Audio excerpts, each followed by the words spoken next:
Olá, pessoal, sejam bem-vindos ao segundo dia do Seminário IEB. É um prazer estar aqui com vocês. Para quem não me conhece, eu sou a Grazi. Ontem nós tivemos aqui a participação do Rafael, da Juliana, da Maiara e do Gabriel, falando sobre diversos fatores que estão influenciando o mercado nesse momento, principalmente aí para os químicos, alguns índices, também o mercado de diesel. E hoje a gente vai tratar aqui do mercado de fertilizantes defensivos. E para isso, eu estou aqui com a Bárbara, a analista-chefe do Global Ferti, e com a Natália, analista-chefe do Global Crop Protection. Bom dia, Grazi. Bom dia a todos. Bom dia, Grazi. Bom dia, pessoal. A gente pode começar com você falando sobre o mercado de fertilizantes, né? Eu tenho acompanhado algumas movimentações no cenário internacional, leilões indianos, o próprio conflito, né, geopolítico entre Irã e Estados Unidos, eles estão impactando diretamente o mercado de fertilizantes, né? De que forma que a cadeia desses produtos, né, é impactada e que tipo de influência você está enxergando aqui nos preços no Brasil? O mercado de fertilizantes, Grazi, ele é muito afetado por essa dinâmica internacional, né? O primeiro ponto é que a gente tem uma dependência grande de importação, né? De 85% a 90% dependendo do insumo. Então, qualquer coisa que acontece lá fora, nas origens, seja conflito, até mesmo a questão da demanda indiana, impacta o preço aqui no Brasil. Então, quando a gente olha, por exemplo, o cenário de conflitos, até trazendo um histórico, né, durante a guerra ali, no início da guerra entre Rússia e Ucrânia, o preço do gás natural aumentou de forma muito expressiva, impactou a cadeia de produção, né? O gás natural ele é matriz energética e também matéria-prima para a produção de amônia. Quando a gente olha essa cadeia do gás, para nitrogenados, o impacto ele chega até 60% do preço. Então, esses aumentos que acontecem nesses períodos, seja de impacto por conta de conflito, seja de impacto climático, impacta muito o preço do insumo. Então, a gente teve, né, momentos ali que o nitrato de amônio até não chegou aqui no Brasil, por conta dessa disrupção de cadeia. Então, olhando também para os fosfatados, a cadeia de gás natural ela vai impactar por conta da amônia. Então, isso acaba afetando ali toda a dinâmica dos fertilizantes. E agora, no conflito do Oriente Médio, a gente tem visto um impacto além, né, dos países produtores de ureia que têm sido atacados, têm sido ali afetados e registrado impactos na produção de fato, a cadeia de gás natural ela foi de novo afetada. Então, a gente teve no Catar a Qatar Energy paralisando a produção, anunciando, né, que não vai conseguir produzir ali por um tempo. E isso impactou ali os fluxos de gás para a região, outros países próximos, até mesmo o norte da África, que tem uma produção forte de ureia, foi afetado com essa questão do gás natural, o aumento do custo. Então a gente já vê impactos bem representativos no preço aqui no mercado nacional, né? O preço da ureia aumentou de forma muito expressiva durante esse pico do conflito. E isso é um ponto de atenção porque a gente tem uma dependência grande de importações. Ainda no mercado de ureia, os leilões indianos eles são uma dinâmica do lado da demanda que tem um impacto muito forte também. A Índia ela consome anualmente até 10 milhões de toneladas de ureia e ela tem hoje uma produção baixa, né, em relação a essa demanda. Eles têm feito investimentos, anunciado ali investimentos em infraestrutura, construção de novas fábricas, mas ainda dependem muito da importação. Então, quando eles anunciam a compra, sempre é um volume grande. 1 milhão, 2 milhões de toneladas, até mais ali, a depender do período da safra. Então, isso gera volatilidade no mercado, gera especulação em cima dos preços que vão ser ofertados também. E aí, o Brasil, como um mercado tomador de preços, né, sofre o reflexo com o insumo que vai chegar aqui nos portos brasileiros. Então, é uma dinâmica muito fortemente afetada por essa questão geopolítica, né? O mercado de fosfatados tem sido afetado ao longo dos últimos anos também com a restrição de oferta chinesa, que a China é uma grande produtora de fosfatados. Não chega a ser uma grande exportadora para o Brasil, mas ela atende outros mercados, que gera essa competição, né, com a ausência desse volume. Então, a gente tem visto bastante impacto na oferta dos fertilizantes, né, seja a cadeia produtiva, seja o insumo em si, e, consequentemente, os preços têm registrado aumentos. Quando a gente olha um histórico maior, né, a gente está hoje em patamares mais elevados para a maioria dos insumos. Principalmente o MAP, né, que tem registrado aumentos aí consecutivos nos últimos 3 anos, mas a ureia também já tem sentido, o nitrato, até mesmo o cloreto, que todo esse cenário que eu comentei, ele é o menos afetado, né, não tem um impacto direto, mas a questão logística, a questão de frete, com ali as movimentações no Oriente Médio também, aumentando o custo de petróleo, frete marítimo, acaba influenciando também na cadeia logística do insumo. Então a gente tem visto realmente esses patamares mais altos. Perfeito, Bá. E quando a gente fala, Nath, dos defensivos, né, esse cenário mais instável também tem impactado o mercado de defensivos agrícolas. O que você está vendo? Sim, com certeza, Grazi. E até semelhante ao que a Bárbara trouxe, os defensivos eles também são majoritariamente importados aqui para o Brasil, na casa aí de 95% do que a gente consome vem, né, do mercado exterior. Então essas movimentações geopolíticas com certeza traz, né, uma dificuldade no abastecimento aqui no mercado brasileiro, um risco mais alto. E quando a gente fala de risco, né, os players acabam se aproveitando do momento para trazerem também movimentos especulativos. Então, só por ter, né, o cenário aí dessa guerra já trouxe uma face mais altista para o mercado de defensivos. Um outro ponto bastante preocupante é a questão do custo energético, né? Os defensivos eles são duplamente impactados por conta de que as indústrias químicas utilizam muita energia, então um aumento considerável no custo da energia, né, do petróleo, do gás, encarece já de imediato o custo de produção, mas os defensivos eles também derivam da cadeia do petróleo e do gás, né? As moléculas derivam desses produtos energéticos. Então, consequentemente, né, há um custo também na matéria-prima dos defensivos, da maior parte deles. Então, esse cenário mais alto de custo de petróleo e gás pode trazer, sim, para os próximos meses aqui no mercado brasileiro, esse maior custo e, consequentemente, impacto de preço, tá?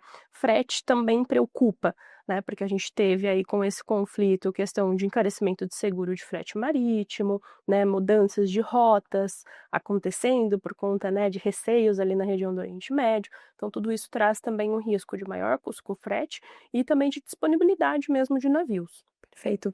E o frete tem muita representatividade dentro do preço do defensivo, Nath? Não necessariamente, né? O frete marítimo pesa ali cerca de 2 a 3% no custo unitário ali do defensivo, mas há o receio realmente pela questão da disponibilidade e pela especulação, né? Acaba crescendo mais o preço por especulação nessa questão do frete. Esse é um ponto importante, né, para os compradores aí acompanharem, entenderem o tipo de impacto, né, que deve ter no preço do produto, porque realmente o fornecedor, ele traz, né, como um ponto super impactante e nem sempre tem influência significativa. Exatamente. Perfeito. E dentro desse contexto, Nath, eu também tenho acompanhado bastante a entrada de novos fornecedores no mercado brasileiro e também o registro de novos produtos. Como é que você está enxergando, né, esses produtos novos, esses novos fornecedores? Que tipo de influência que você tem visto sobre o mercado? Nos últimos anos, a gente vê um crescimento bastante forte do número de produtos registrados aqui no Brasil. Então, desde 2015, o MAPA, né, junto com o IBAMA e com a Anvisa, vem reestruturando a maneira com que se aprova registros no mercado brasileiro. E hoje, para se vender defensivo aqui no Brasil, precisa passar por esses 3 órgãos para eles emitirem o registro, né? E isso foi reorganizado nessa última década, né, vamos dizer assim, e de lá para cá a gente está vendo um acréscimo dos números de registros serem liberados no ano a ano. O ano de 2025 foi recorde, por exemplo, né, foram mais de 900 produtos liberados, e isso traz uma amplitude de oferta maior, né, são mais players conseguindo participar aqui do mercado brasileiro. Então é algo muito importante, mas que traz também desafios, né, para suprimento, junto do time agrícola, conseguir aliar, né, o manejo como o custo e trazer a melhor opção aí dentro da compra. Esse aumento, né, significativo da quantidade de registro, você enxerga que foi mais uma reestruturação dos órgãos, né, que fazem a aprovação do produto ou realmente um maior volume de produtos vindo para o Brasil? Foram 2 coisas que aconteceram e que trouxeram esse cenário. Uma delas foi sim essa questão da reorganização, né, dessa maior agilidade por meio dos processos mesmo que foram otimizados ali do IBAMA, Anvisa e MAPA, mas também teve na origem, né, organizações em questão de maior subsídio que o governo chinês deu ali para os seus fabricantes de químicos e que consequentemente baixaram bastante o custo e fizeram inclusive com que eles precisassem buscar outras opções de rentabilizar um negócio. E frente a isso, né, o que aconteceu foi que os fabricantes deixaram de ser apenas exportadores de produto técnico, que é o defensivo altamente concentrado, para focar na venda do produto formulado, que são as marcas comerciais que a gente conhece hoje em dia, né? Então eles buscaram mais esses registros para acessarem o mercado diretamente com o produto já pronto. Então, essa influência chinesa, principalmente, né, foi fruto aí desse cenário atual. Esse ponto que você trouxe é um ponto comum e que a gente tem acompanhado, né, dentro das empresas, alguns fornecedores chineses acionando diretamente tanto produtores rurais como empresas agrícolas, né? Sim. Como é que tem sido esse comportamento, né? Como é que o produtor, né, empresa agrícola tem visto, né, essa chegada do fornecedor chinês diretamente, oferecendo o produto? Uhum. Primeiramente, é uma grande oportunidade, né? Tanto para mudar o manejo para uma opção genérica, por exemplo, Uhum. mas também para pressionar a grande indústria que até então dominava o mercado brasileiro com poucas opções. Você consegue utilizar esses novos fornecedores para argumentar, né, com a grande indústria e conseguir redução de custo, inclusive com eles. E falando especificamente na troca de produto, né, na aderência ali dos genéricos, são oportunidades, mas que ainda, né, tem desafios aí que estão sendo construídos nesses últimos anos. Então, os chineses, indianos, né, estão entendendo a cultura brasileira, que não é só ter custo, precisa também, né, estar atento a como esse manejo vai ser feito, a ter mais presença em campo, né. A grande indústria de defensivos hoje, ela tem um time muito grande em campo ali junto da área agrícola, então os chineses estão entendendo que isso é necessário, ter essa proximidade com o campo e entender realmente a eficiência que seus produtos estão surtindo ali na hora do manejo. Então, os chineses eles têm, né, e os indianos têm também trabalhado nessa frente para conseguir romper, né, barreiras e crescer em termos de share de mercado. Perfeito. E aí, Bá, voltando para o mercado de fertilizantes, né? Normalmente os fertilizantes nitrogenados, eles têm uma influência um pouco mais, eles são mais voláteis, né, os impactos são sentidos de uma forma muito mais rápida, né. Você pode explicar para a gente por que esses nitrogenados, né, os fertilizantes nitrogenados sofrem esses impactos e também falar um pouco sobre as diferenças que existem no mercado para preços de ureia? Claro, Grazi, a volatilidade dos nitrogenados, ela está ligada fortemente à cadeia produtiva. Então, hoje o gás natural, ele é ali uma das matrizes, né, tanto de energia, como a Nath comentou, para defensivos, como para matéria-prima também, que é a amônia. Então, por ter uma oscilação, né, por conta de temperatura, clima, a depender da região também, então isso afeta bastante o custo produtivo, né? Então a gente tem um custo volátil que acaba influenciando ali a produção, né, do mercado, o custo produtivo da ureia, dos nitrogenados de forma geral, e o mercado consumidor em si. Então, como a gente estava comentando anteriormente, a Índia com os leilões de compra anualmente mexe muito com o mercado. Quando ela anuncia uma compra de grande volume, os produtores ofertam volumes diferentes, preços diferentes, gera até uma competição, né, para ver quem vai atender o leilão indiano. Então, isso tradicionalmente já gera muita especulação no mercado de ureia, especificamente, né? E a volatilidade em geral está ligada a essa cadeia produtiva, que tem essas oscilações também ao longo do período. Além do custo produtivo, a origem também influencia.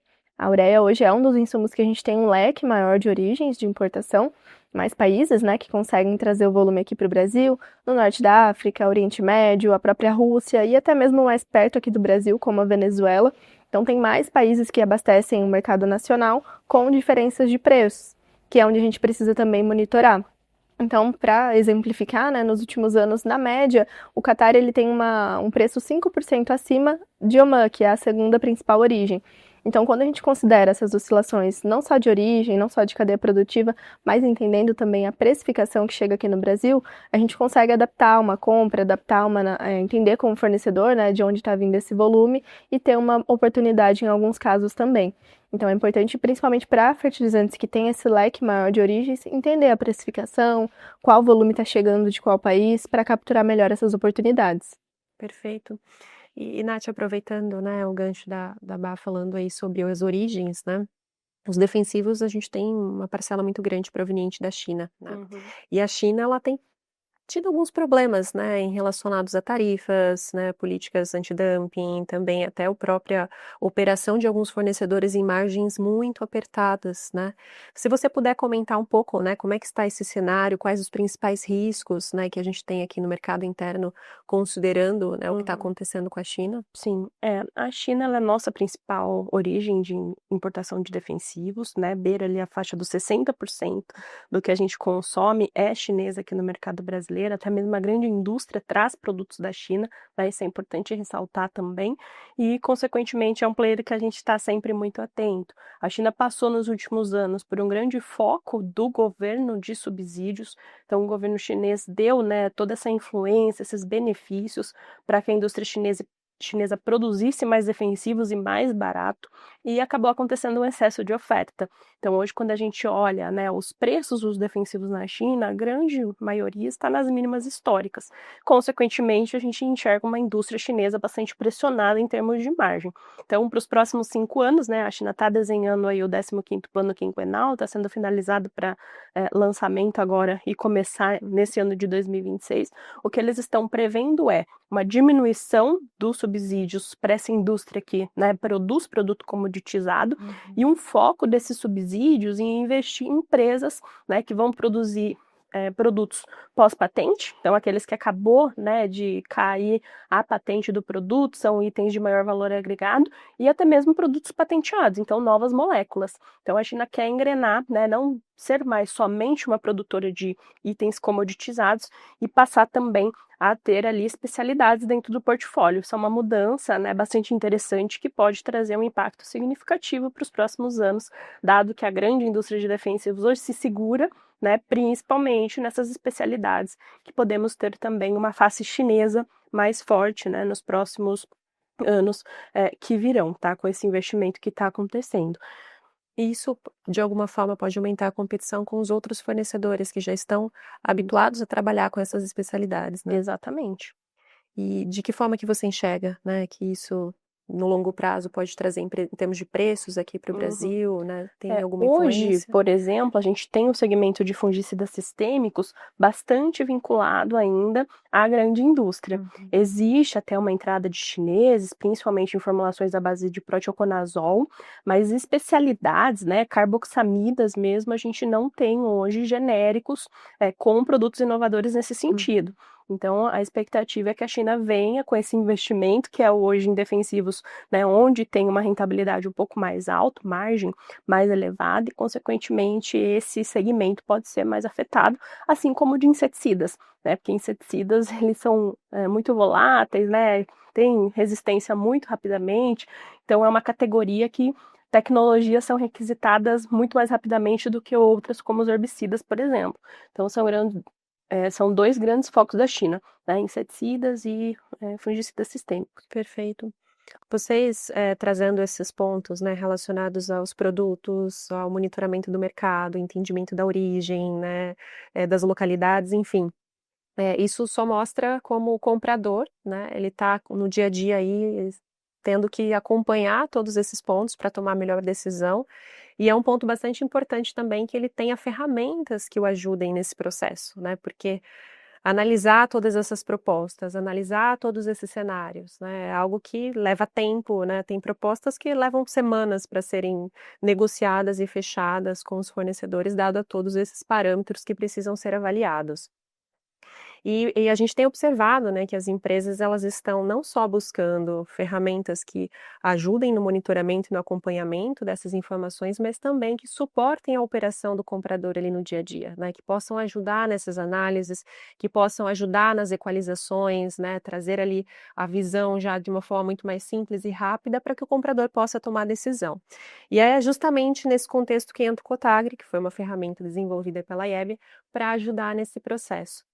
E aí, Nath, complementando, né, quando a gente fala dos defensivos, algumas análises elas precisam ser feitas, né, de uma forma muito detalhada, olhando custo por hectare, olhando dose, concentração dos produtos, para que o comprador consiga tomar a melhor decisão. Se você puder falar um pouco sobre esse tipo de análise, né, no momento da compra, e explicar um pouco para a gente. Exato, Grazi. Tudo isso tem que ser olhado, né, que você comentou, do custo da dose por hectare, mas também trazendo até a dose por hectare de outras moléculas, porque muitas vezes você não vai comparar, né, o mesmo produto, existem produtos substitutos indiretos que a gente chama, né, que é uma outra molécula que faz a mesma função do item ali que você está usando no momento. Então, você ter uma ferramenta para conseguir fazer essa equalização é bastante importante e facilita bastante a vida ali do comprador. Assim como a análise de imagem, que a gente tem presente, né, dentre os serviços do Global Crop Protection, que é uma ferramenta também tem disponível na nossa plataforma, que traz, né, exatamente da onde está vindo aquela molécula, né, de qual país, então você consegue limitar, né, ou afunilar sobre quais problemáticas estão acontecendo naquela origem, o que você pode esperar sobre o fornecimento desse determinado produto, e também estipular a margem média ali que existe no produto para que o comprador tenha, né, uma visão melhor de o quanto que ele pode pressionar para conseguir realmente a melhor precificação do produto. Então, uma ferramenta bastante interessante e que com certeza traz aí uma produtividade para o comprador. Bacana. E até falando de fertilizantes também, né, Bá, a gente também sabe que acompanhar, né, pontos de N, ponto de P, ponto de K, né, de potássio, fósforo e nitrogenados dentro das propostas, dentro das formulações também pode trazer reduções de custo, né, e até direcionar a melhor matéria-prima com o melhor preço que está no momento para compra. Se você também puder explicar um pouco mais para a gente. É exatamente isso que a gente tem visto acontecer no mercado, inclusive, né? Com as movimentações que aconteceram no mercado de ureia, de nitrato, principalmente lá durante a guerra, no início, né, da guerra entre Rússia e Ucrânia, que o nitrato aumentou de forma muito expressiva, a gente teve limitação de volume aqui no Brasil.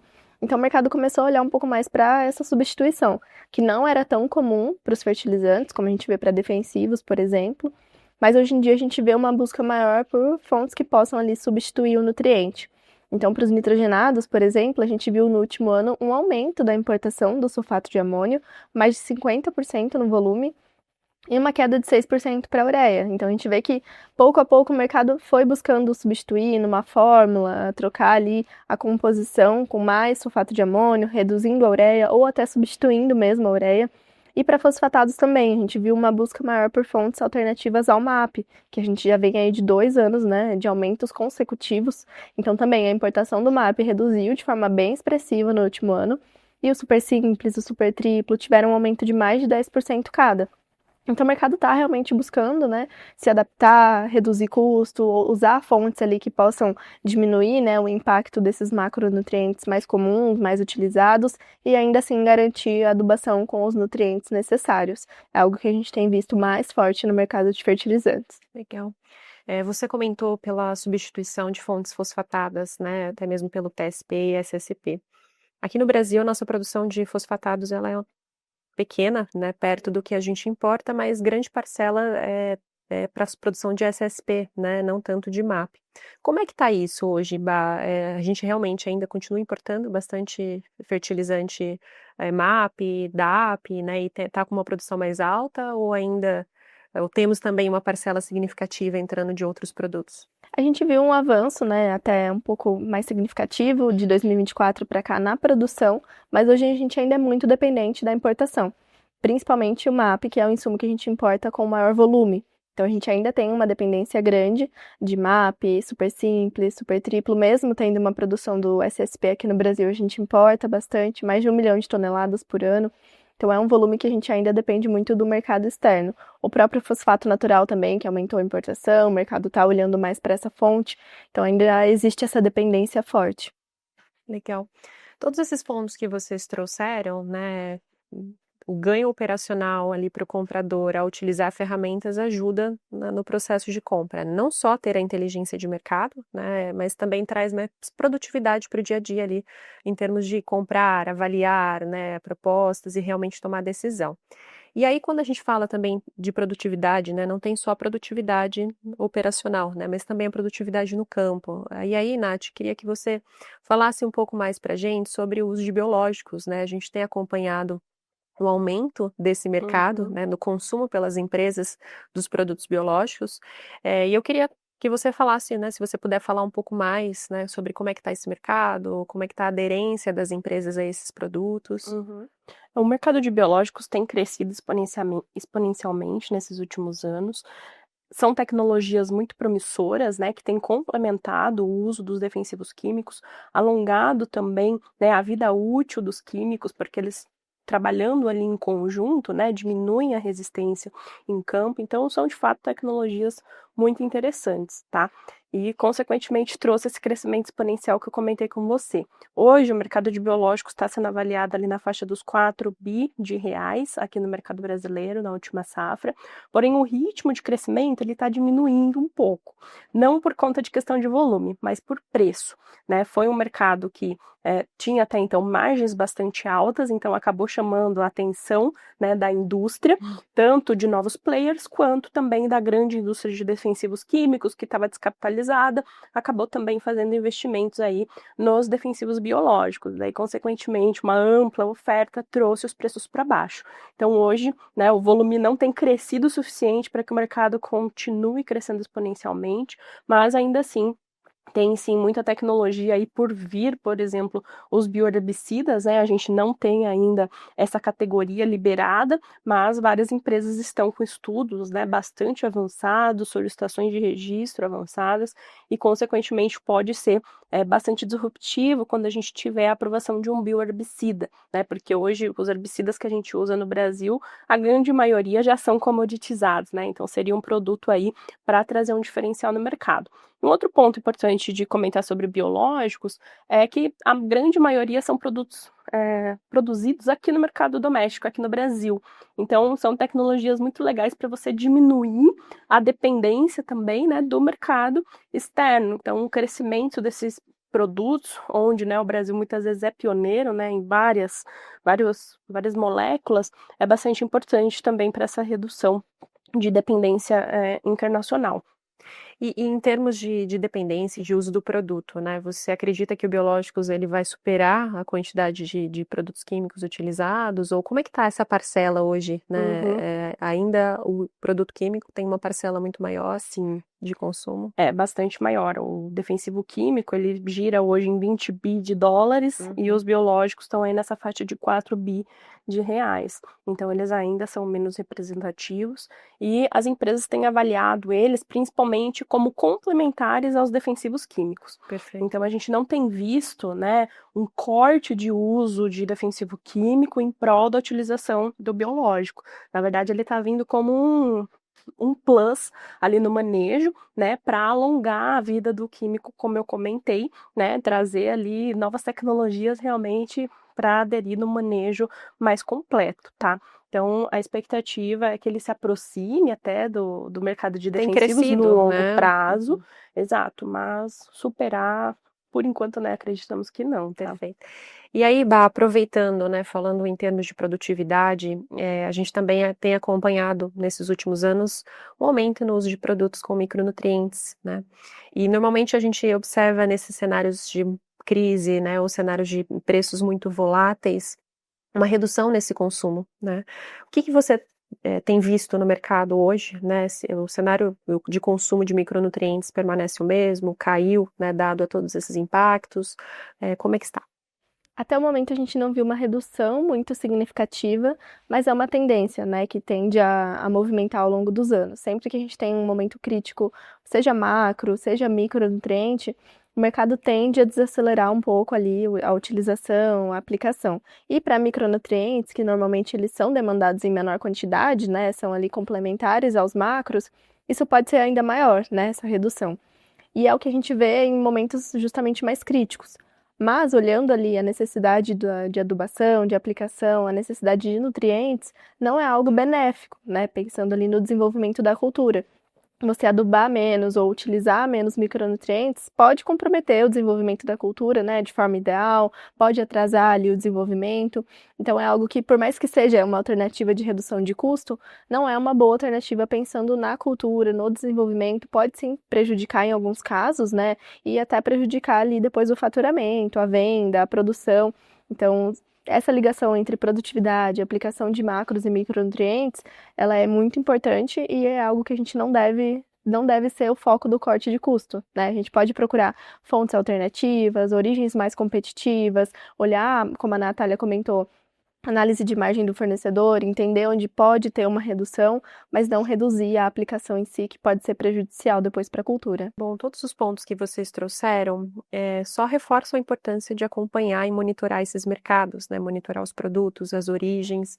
E até, Nath, você também falou bastante dos biológicos, né? E esse produto é um produto que a gente passou a acompanhar recentemente e temos uma ferramenta, né, a plataforma que monitora. Se você puder falar também um pouco mais sobre a plataforma de biológicos. Exato, Grazi. A gente fez o lançamento da plataforma Biológicos by IEB, o lançamento aí da IEB de 2026, e é uma plataforma que contempla ali 6 ativos biológicos no monitoramento IEB, né? Então a gente traz todo o cenário de oferta, cenário de demanda, de risco, dos players atuantes no mercado, e é uma plataforma que conta com uma ferramenta para se calcular o custo de bilhão de conídeo por hectare, né? É uma métrica que o comprador pode utilizar para comparar produtos, né, e entender qual está com o custo mais competitivo. Uma das grandes dificuldades hoje no mercado de biológicos é fazer essa equalização, né, e consequentemente na plataforma ele tem acesso a essa ferramenta para facilitar o dia a dia. Bom, pessoal, e para fechar, eu quero agradecer a participação da Bárbara e da Natália aqui hoje, né? Foi um prazer ouvir vocês falando sobre os movimentos de mercado.